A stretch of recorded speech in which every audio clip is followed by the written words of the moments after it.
حدیث کے نبی علیہ السلام فرمائی وَيَقُولُ اللَّهُ عَزَّ وَجَلَّ فِي كُلِّ لَيْلَةٍ دغ رمضان په هر شپه کې الله هغه आवाज لګي لمناد فرمای ارشاد لمناد ينادي 3 مرات یو आवाज کون کتا د الله د طرف نه هغه حکم کیږي هر شپه چې دغه درې اعلانونه هغه درې پیری چې دین هغه وکړه نو د رمضان په هر شپه کې د الله د طرف نه یو आवाज کون کې درې اعلانونه درې پیری هغه کوي اولنې اعلان هل من سائل فاعطيه سؤله آیا څوک سوال کوونکی شته دی فاعطيه سؤله چې زه هغه ته د هغه سوال هغه ورکړم چې څه قسمه سوال دی غواړي نور احادیث کې بیا د دې تفصیل هغه هم ذکر کېږي که د آخرت په باره کې هغه به قبول شي که د دنیا په باره کې الله فرمایي زه به دې کې هغه نظر کوم چې د دې انسان دا سوال څنګه دی د ده لپاره ښه دی که نه دی که ښه وي نو الله پاک ورته ورکړي که ښه نه وي الله پاک د دې نه ورته ښه ورکړي یا ورته د آخرت کې د دې په بدله کې نور څه هغه ورکړي ډېر ثوابونه ورته هغه ورکړي نو دا وایي نه دي پکار یاره موږ خو دعاګانې کوو زما دعا خو نه قبلېږي زه خو محنت کوم زما دا کار خو نه کېږي او د پلانکي د هغه کېږي نو دا د الله د رحمت نه هغه مایوسي ده ضروري ده چې موږ د الله نه کم دعا کوو او هغه قبوله شي ځکه حدیث کې راځي د قیامت په ورځ هغه خلک چې د هغوی دعاګانې په دنیا کې نه دي قبولې شوي هغوی له چې د دې په بدله کې الله په قیامت کې کم نعمتونه ثوابونه ورکړي نو ټول خلک په دا ارمان کوي کاش چې په دنیا کې زموږ یو دعا نه وي قبوله شوې او دې آخرت ته هغه ټولې پاتې شوې نو هلته به دې نه هغه بیا ارمان کوي چې کاش زموږ یو دعا هغه نه قبوله شي نو په دنیا کې ضروري نه ده چې زموږ هره دعا هغه قبوله شي دا ضروري ده چې زموږ هر دعا هغه په دنیا کې هغه قبول شي کېدای شي هغه دعا مونږ غواړو په هغې نه مونږ خبر نه یو زموږ پکې خیر نه دنیاوي لحاظ سره نو الله پاک د هغې په بدله کې بل څه څیز مونږ ته راکړي یا د آخرت دپاره هغه ذخیره کړي نو دعا غوښتل د الله نه هغه پکار دي او دا ضروري ده چې په هغه ټایم کې قبول شي حضرت موسی علیه السلام دعا کوي د الله پاک نه ای الله پاک دا فرعون هغه تباه کړي هلاکی کې ختم کې الله پاک ورته ارشاد را لګي ستا دعا هغه قبول ده بیا هم په دې کې مفسرین فرمایي اتیا کاله پکې هغه ولګېدل چې فرعون هغه تباه شو نو ګوره پیغمبر دعا کوي الله ورته ارشاد فرمایي ستا دعا قبول ده بیا پکې هم اتیا کاله چې دی نو هغه لګي د فرعون په هلاکت کې او دلته کې موږ دعا وکړو او هلته بیا په تمه یو چې یار اوس په هغه کار وشي او چې ونه شي بس د الله پاک نه ګیلې او فریادونه او شکوې نو داسې نه ده پکار ده الله د رحمت نه مایوسي او ناامیدي هغه نه ده پکار نو په دغه شپه کې یو اواز هغه دا لګي هل من سائل فاعطيه سؤله آیا څوک سوال کوونکی شته دی چې الله هغه ته د هغه سوال هغه قبول کړي هل من تائب فاتوب عليه آیا څوک توبه غوښتونکی شته دی د خپلو ګناهونو چې زه د هغه توبه قبوله کړم هل من مستغفر فاغفر له آیا څوک بخنه غوښتونکی شته چې زه د هغه بخنه هغه وکړم نو په دغه شپه کې رمضان په هره شپه کې دا اواز د الله د طرف نه هغه لګي او بیا فرمایي ولله عز وجل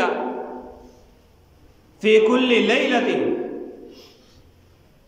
د الله د پاره په هره شپه کې د رمضان په هره شپه کې الف عتیق من النار كلهم قد استوجبوا النار دا 10 لاکھ کسان هر شپه دا هغه دی چې الله د جهنم نه هغه خلاصي دی ټول باندې جهنم لازم شوی دی الله د جهنم نه هغه خلاص کافرانو مسلمانان 10 لاکھ کسان نبی علیہ السلام فرمایي د رمضان په هر شپه کې د جهنم نه هغه خلاصيږي چې جهنم په لازم شوی فاذا كان اخر يوم من شهر رمضان کله چې د رمضان آخري ورځ او بیا هغه شپه راشي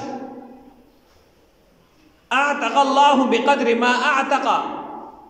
نو الله ازادۍ په دغه شپه کې د جهنم نه په مقدار د هغې خلکو کو څومره چې په دغه ټول رمضان کې هغه آزاد کړي دي د جهنم نه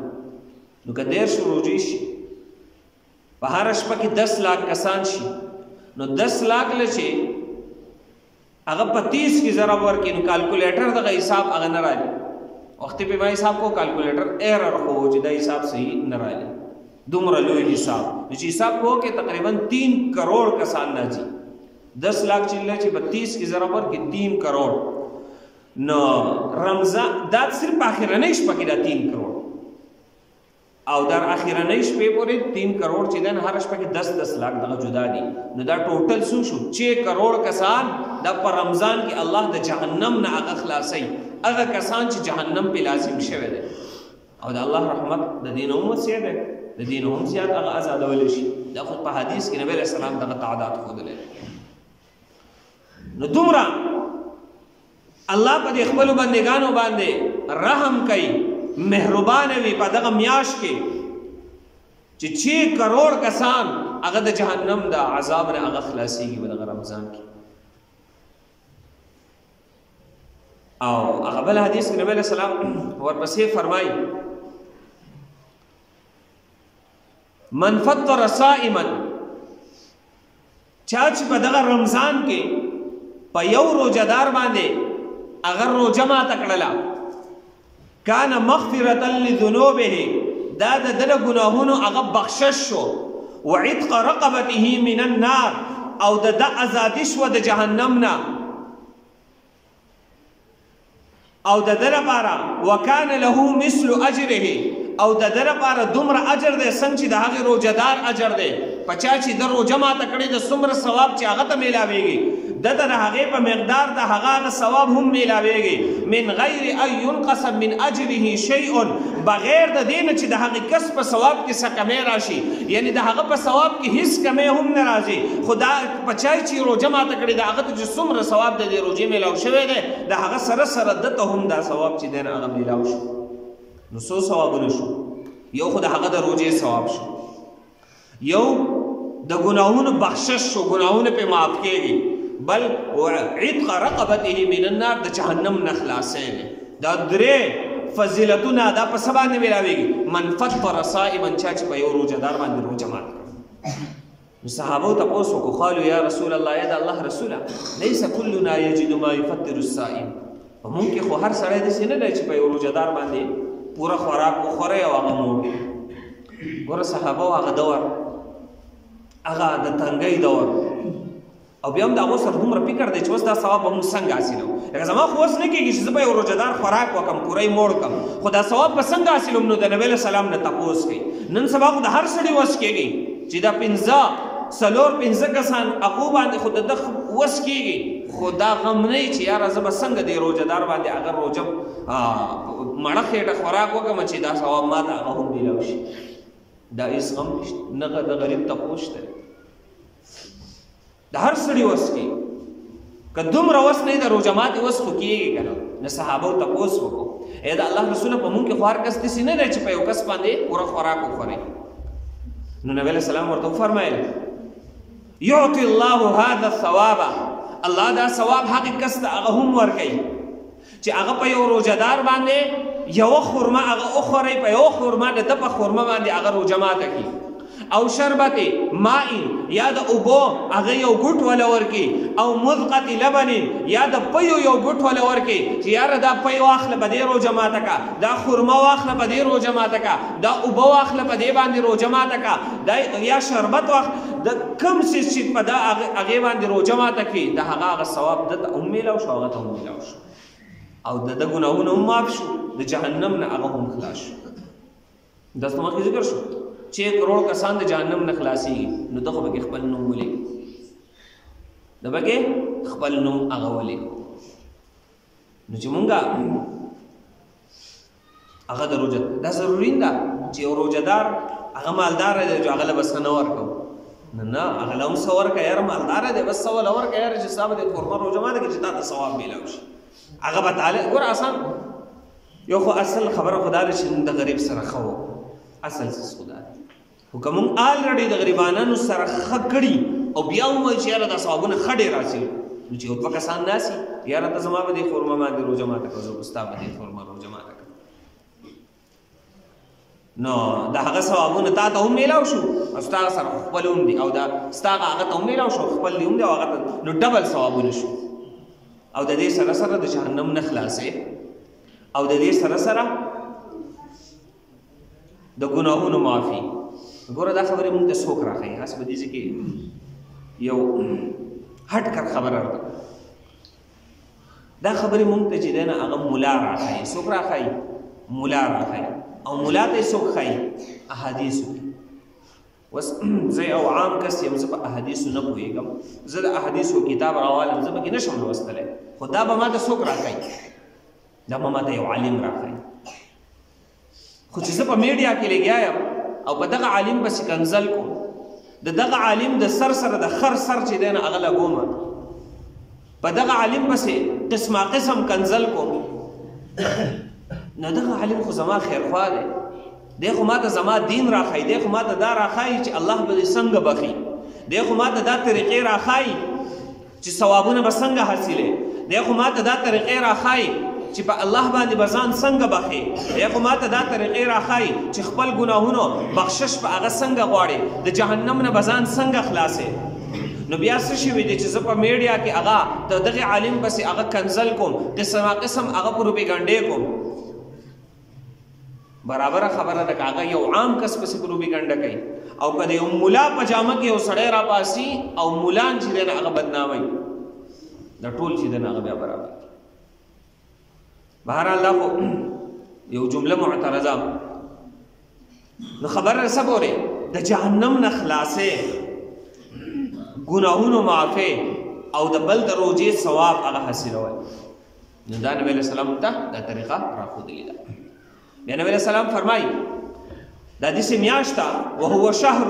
دا داسې میاشت ده اوله رحمت د دې اولنۍ لس ورځې رحمت دی واوسطه مغفرة منځنۍ لس ورځې دا مغفرت دی واخره عتق من النار او اخرنۍ لس ورځې دا د جهنم نه هغه خلاصې دی ودغه علما فرمایي خلق په درې قسم دي یو قسم خلق هغه چې هغه ګناهونه د هغه انتهایی کم دي مطلب چې کله هم د دنه ګناه کېږي د توبه وباسي نو ګناهونه یا انتهایی کم دي یا په نش حساب د انتهایی کم دي نو د هغې خلکو دپاره د رمضان د اول نه چې دی نه هغه څه دی رحمت دی د ده لپاره رحمتونه هغه شروع شول بیا بعضې خلک داسې وي چې د هغو ګناهونه د دې اولني کس نه لږ زیات وي یعنې په درمیانه حالاتو کې نو د هغه دپاره کله چې دی لس روجې ونیسي نو دی د ګناهونو نه پاک شي نو دا منځنۍ لس روجې د ده لپاره بیا مغفرت شي د اخره پورې د ده بیا مغفرت هغه د ده لپاره بخښنه ده نو دا لس ورځې کې دی پاکېږي بیا دریم هغه کس وي چې هغه په ګناهونو کې لت پت دی نو د ده لپاره دا شل ورځې چې دی روجې ونیسي په اخره کې دی د جهنم نه ایله خلاص شي ایله په ډډه واوړي خلک چې هلکه فلانکې په امتحان کې ایله په ډډه واوښتو نو دغه کس ایله په ډډه چې دی نه هغه واوړي د جهنم نه خلاصې دی د ده لپاره کم از کم ځان خو د جهنم نه هغه خلاص نو اولنۍ عشره دا رحمت د الله د طرف نه رحمتونه دي منځنۍ د الله د طرف نه مغفرتونه بخششونه دي بخښنې دي اخره کې هغه د جهنم نه خلک ازادېږي خلاصېږي او نبی علیہ السلام فرمایي من خفف عن مملوکه چا چې په خپل مملوک باندې د ده ماتحت څومره خلک دي نوکران دي مزدوران دي څومره ماتحت خلک دي په هغوی باندې د هغوی په کار کې چې دی نه هغه اساني راوستله کموالی راوستو سپکوالی راوستلو اساني د دې رمضان د وجې نه هغه راوستله نو الله به دغه کس هغه د جهنم نه چې دی نه هغه خلاص د جهنم د اور نه به دته هغه براعت نسي بیا نبی علیہ السلام فرمایي فاستكثروا فيه بأربع من الخصال پدې کې تاسو سلور کارونه هغه خپل کړئ په دغه رمضان کې سلور کارونه داسې دي چې تاسو هغه خپل کړئ په دې سلور کارونه کې دوه کارونه هغه داسې دي چې د هغې نه ستاسو خلاصې نشته. یعنې که ځمکې لځې که اسمان لځې هغه دوه کارونه به کوې، د هغې نه خلاصې نشته. او دوه کارونه داسې دي چې په هغې به تاسو خپل رب راضي کوئ. نو فاما الخصلتان اللتان، پس هغه خصلتونه چې د هغې نه خلاصې نشته دی، فشهادة ان لا اله الا الله، هغه دغه کلمه چې دی هغه ویل. ځکه کلمه چا نه ویلي، مسلمان نه نو د دې نه خلاصې، د کلمې نه بغیر خلاصې نشته. وتستغفرون، او تاسو بخښنه غواړئ د الله نه، دې نه هم خلاصې نشته دی. ځکه انسان چې کله یو ګناه کوي بل ګناه کوي بل ګناه کوي، دی توبه راوباسي، د ده را زړه چې دی نه هغه حدیث کې راځي یو ټاکی پې ولګي بیا بل ټاکی بیا بل ټاکی، تر دې چې د ده را زړه تک تور شي، دی بیا نیکۍ طرف ته هغه نه راځي. وایي لکه زما نیکۍ طرف ته هغه زړه نه کېږي. یاره مونځ ته مې ډډې نه لګي، ډېر خلک وایي یاره مانځه ته مې ډډې نه لګي، مخکې ښه وم اوس مې مانځه ته ډډې نه لګي، څه وکړم؟ هلکه توبې وباسه د الله. دا زړه تور شوی دی،